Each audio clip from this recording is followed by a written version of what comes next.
Olá pessoal, meu nome é Elaine. Hoje eu vim aqui falar com vocês sobre um livro incrível que eu terminei recentemente e já corri aqui falar para vocês. É A Letra Escarlate, de Nathaniel Hawthorne, que nasceu em 1804 e faleceu em 1864 e escreveu essa obra-prima da literatura americana. Ele foi um dos principais escritores norte-americanos do século XIX. Ele é conhecido pelas suas obras de ficção gótica, que exploram o pecado, a culpa, o puritanismo religioso e a natureza humana. Nathaniel nasceu em 1804 e na cidade de Salem, em Massachusetts, que é uma cidade muito conhecida pelo aquele grande episódio, trágico episódio, né, das bruxas de Salem.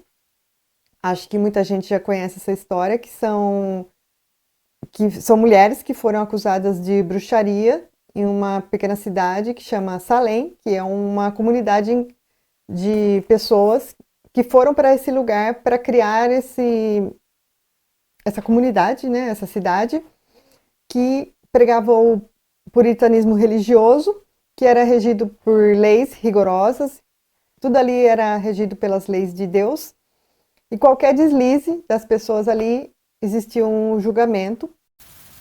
O episódio mais marcante dessa cidade foi o julgamento das bruxas de Salem.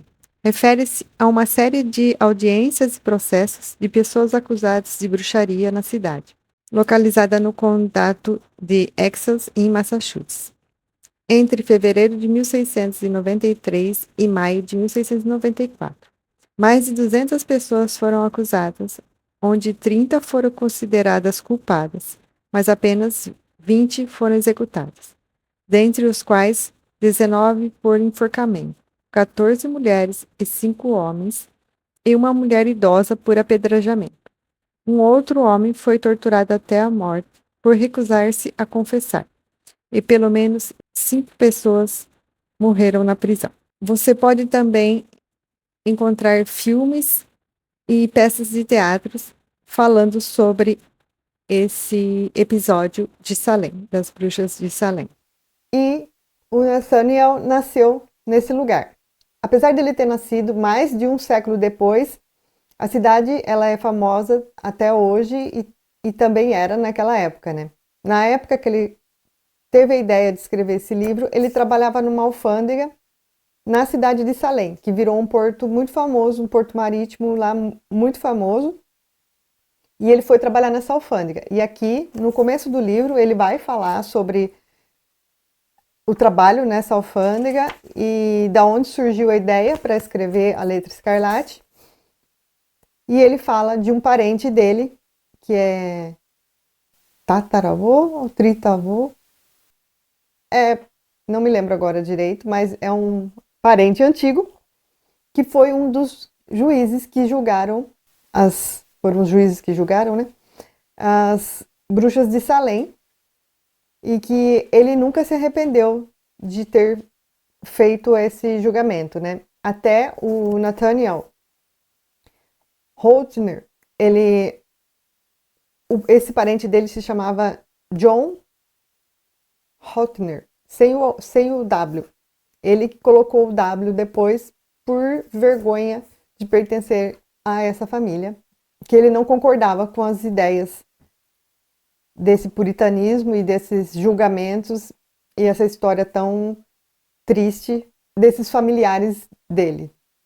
Aí ele acaba até mudando o nome dele. E pelo fato dele vir dessa família, né, e dessa história de Salem, da cidade onde ele nasceu, ele escrevia muitas obras dele com temas que falavam justamente sobre criticando, né, esse sistema tão severo de conduta e de regras e de leis que ele não concordava. Bom, o pai dele faleceu quando ele tinha apenas 4 anos e eles passaram por grandes dificuldades. Mesmo assim, ele conseguiu ir para a faculdade, se formou. E depois que ele se formou na faculdade, ele passou vários anos escrevendo. Não concordava com essa rigidez religiosa Então, ele colocava essas críticas todas aqui nas suas obras. A Letra Escarlate foi publicada em 1850. É uma obra de ficção, mas aqui dentro você vai encontrar alguns personagens que realmente estiveram na vida do Nathaniel, alguns acontecimentos que realmente estavam à tona naquele período. Ele fala algumas coisas aqui também sobre lugares e pessoas que realmente existiram na vida dele, que passaram pela vida dele, e ele coloca essas pessoas aqui como personagem. O livro fala sobre, começa com o julgamento de Hester Prynne. Ela está sendo acusada de adultério. Ela está em cima do calafalso. Calafalso? É isso que fala, né? Calafalso.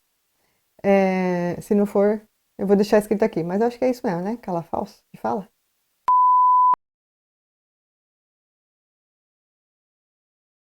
Não sei. E ela está sendo acusada de adultério, né? Como eu já falei, porque ela é uma mulher, ela é casada, só que ela foi mandada pelo marido dela, ela se casou em uma outra região e ela foi mandada pelo marido dela há 2 anos para morar nessa cidadezinha, que é Salem. Só que o marido nunca apareceu e nunca deu notícias e eles não escreve mais para ela. Só que ela é casada, né?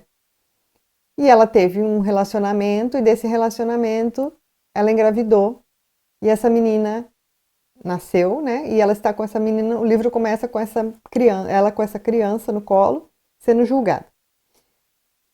E o julgamento dela seria a forca, mas eles resolvem que isso seria muito matar ela seria uma coisa, uma punição muito fácil, muito rápido para ela.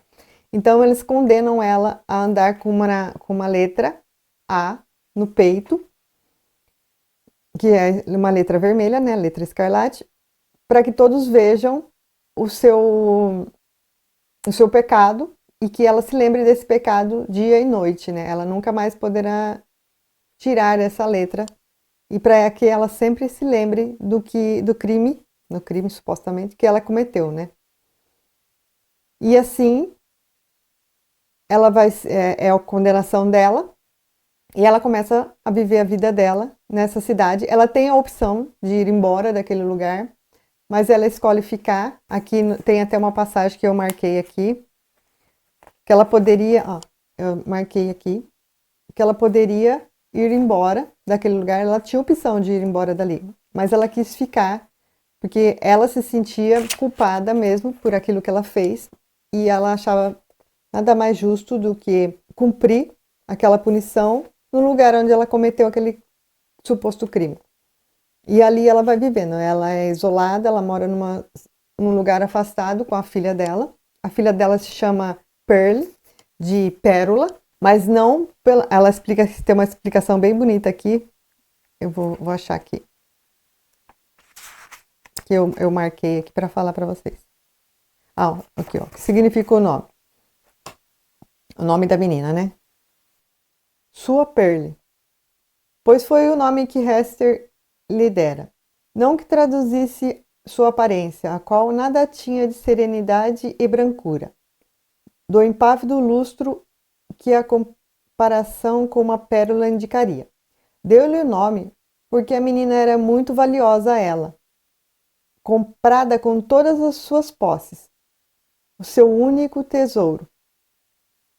Eu achei tão bonita essa passagem, que era o único tesouro que ela tinha, era a filha dela. Ela não tinha mais nada na vida. E ela começou também a trabalhar para a caridade. Ela era uma grande bordadeira, ela fazia bordados incríveis e as encomendas dela vinham de altos escalões da sociedade, como juízes, como governadores, prefeitos, e ela era uma ótima bordadeira. E mesmo ela ainda tendo essa punição, porque aí ela foi isolada da comunidade, né? Pelo pecado dela. As pessoas não queriam mais nenhum contato com ela. Onde ela passava, as pessoas desviavam ou viravam o rosto ou xingavam muito ela, né? Mesmo assim, ela continuou, né, bordando para essas pessoas, só que de forma meio escondida, né? As pessoas não queriam ser associadas a ela. Mesmo assim, ela continuou ganhando o seu dinheiro meio por baixo dos panos ali, né? Para que as pessoas não, os que se achavam superior a ela, né? Não tivessem contato com ela, então ela fazia meio que escondido esses trabalhos e todo o dinheiro que ela ganhava, ela dava para a caridade, para os pobres, para os órfãos, para a igreja, e ela ficava com o mínimo para sobreviver e sustentar a filha dela, porque ela achava que ela precisava se livrar, ela precisava se livrar não, se purificar desse pecado, né? E ela nunca revelou o nome da pessoa com quem ela teve um relacionamento. Ela falou que nunca diria o nome dele e ela realmente não vai dizer, mas a gente já desconfia logo. Eu desconfiei no primeira página, na hora que ela estava sendo ali julgada, eu já deduzi quem fosse. Mas você só vai realmente saber os fatos só mesmo no final. E ali, no começo do livro também, aparece uma outra pessoa no meio da multidão que está ali olhando ela ser acusada e é o ex-marido dela. Ele aparece ali e ele vai também acusar ela.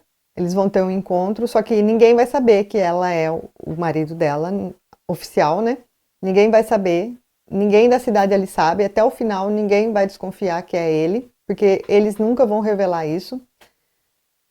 E só que ele vai ser uma pedra no sapato dela. E, e ela vai ter que conviver com esse cara, com esse marido, a vida dela inteira, a vida dela toda. E o final é um final que já era esperado, porque nenhuma mulher que comete o adultério na literatura, ela nunca vai ser uma heroína, ela nunca vai sair por cima, porque a mulher, ela precisa ser julgada, né? E aqui não vai ser diferente, né? Ela não vai ter um final feliz, como em nenhuma outra mulher da literatura, porque não é dada à mulher a redenção. Ela vai ser, por melhor que ela seja, que é como aqui, ela se sente, ele fala aqui que ela se sente culpada, ela se sente pecadora, mas a outra pessoa que também colaborou para esse pecado, ela também se tortura, mas ela vive impune, ela vive a vida dela como sempre ela viveu, nada muda na vida dela, a não ser, né, internamente, que a pessoa, o amante dela, né, ele também se tortura aqui, ele também se sente culpado por aquilo, mas não faz nada para ajudá-la ou para mudar essa situação ou para assumir a sua culpa também, né? Porque isso acarretaria uma desgraça muito grande na vida dele. E eu acho que ele mostrou aqui também que o homem, ele não tem capacidade que a mulher tem de passar pelas dificuldades da vida. Porque a Hester, apesar dela sofrer tudo isso, ela sempre se mostrou uma mulher forte, uma mulher que ia enfrentar as dores dela, os pecados, o crime que ela cometeu, as dificuldades da vida dela, ela sempre enfrentou com muita força e muita coragem, mesmo perante as pessoas, perante todas as dificuldades. É uma mulher que ela se mostra forte aqui, você vê uma força no personagem aqui. Ao contrário da outra pessoa, do amante dela, que só cai em desgraça, que se tortura e fica doente e ninguém sabe de nada. Ele nunca assumiu nada, ele nunca revelou que ele era o pai daquela menina, daquela criança. Mas ele se mostra muito fraco. Talvez se fosse revelado, se fosse ao contrário, né? Se ele tivesse também sido revelado o nome dele, ele não saberia enfrentar como a Hester aqui enfrenta. Mostra que no meu ponto de vista, no meu olhar, mostra que as mulheres elas têm muito mais força do que para enfrentar qualquer tipo de situação, mesmo que seja o isolamento e as dificuldades da vida. Ela continua amando, ela ama aquela filha dela, ela continua amando as pessoas ao redor dela, mesmo com todas as dificuldades, com todas as acusações.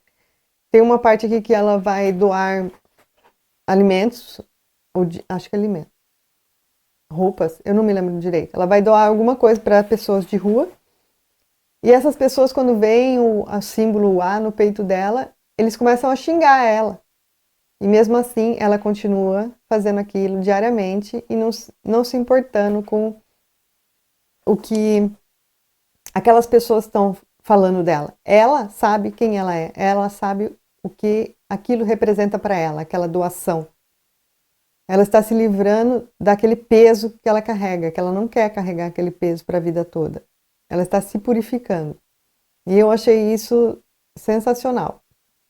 E com o passar do tempo, nessa comunidade, ela começa a ser vista com outros olhos. As pessoas já esqueceram daquele A que ela carrega no peito. Por qual motivo que ela carregava, aquilo já não se torna mais forte na vida dela.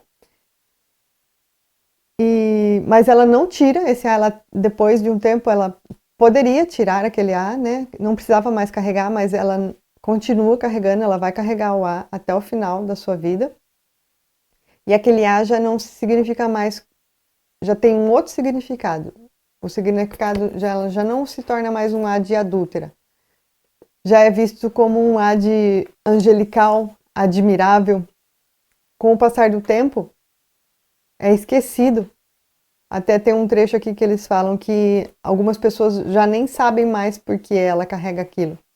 Que as pessoas esquecem. E como ela é uma pessoa muito boa, ela se mostrou que ela era uma pessoa muito boa, que as pessoas erram e que as pessoas são falhas, aqueles símbolos teve outro significado na vida dela. Bom, acho que eu já falei demais, espero que vocês leiam. Gostaria de contar o final aqui, mas não vou contar, vocês vão ter que ler. Eu sei que já era esperado, mas eu achei que deveria ter uma punição para outra pessoa também, mas isso são coisas da atualidade. Isso não aconteceria em um livro escrito em 1850. A gente sempre tem que olhar o livro com a época que ele foi escrito. Não adianta a gente achar que deveria ter sido assim, porque não deveria. Naquela época, o livro só poderia ter sido escrito dessa maneira. E ele é incrível, sim, mesmo não tendo o final que eu queria. E eu não tenho que querer nada. Quem tem que querer é o escritor. Tem uma reclamação dessa edição, que é da Penguin Companhia. Eu li esse daqui, né, nessa edição. E as notas de rodapé, elas são aqui atrás. Isso me incomoda demais. Porque tudo que ele falava aqui, eu tinha que vir até aqui atrás para olhar. Isso me faz perder um pouco do interesse em saber, porque eu não quero parar, eu não quero cortar a parte que eu estou lendo para ir lá atrás ler o que estava escrito. Isso poderia ser mudado, né? Acho que deveria, mas isso é o que eu acho. Não gosto de notas de rodapé aqui no final, porque me faz perder a atenção. Bom, espero que vocês se interessem pelo livro, espero que vocês leiam. É um livro sensacional, muito bom. Não é à toa que ele é um clássico, né? Eu li rapidinho, li em 2 semanas esse livro. Eu achei que ia demorar muito mais, porque eu tinha um plano para ler em um mês. Mas não, eu li rapidinho. A leitura corre fluida. É interessante porque você sempre quer saber o que vai acontecer depois. E espero fortemente que vocês leiam. E eu vou deixar o link desse livro aqui embaixo, na descrição do vídeo, para que vocês, se interessarem, comprarem pelo meu link. E se você gostou... Nossa, gente, eu tô esquecendo o que é para falar. E se você gostou desse vídeo, não se esqueça de se inscrever no canal, deixar o seu like e até o próximo vídeo. Tchau!